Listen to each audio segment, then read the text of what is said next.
Welcome करते तमाम तो लोगों को खुश आमदीद कहते हैं और इस वक्त पहला मुकाबला खेला जाएगा आज।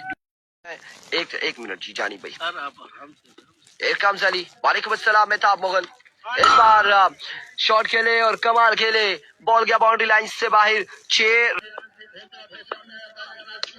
इस बार एक और खूबसूरत सा, एक और बेहतरीन।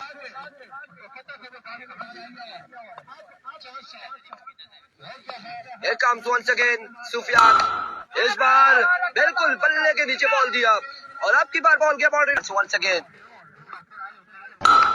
इस बार my goodness another maximum from once again अपने बॉलिंग के निशान से सुफियान एक बार फिर दौड़ तेज हुए।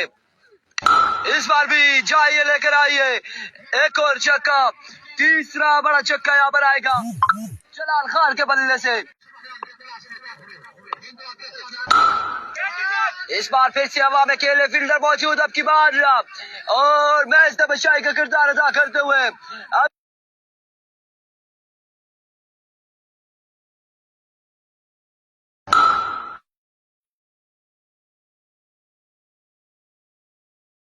अब इरफान फानी ओवर का पहला बॉल लिए दौड़े आए, पहला बॉल हवा में खेल दिया, फील्डर इस वक्त मौजूद और बॉल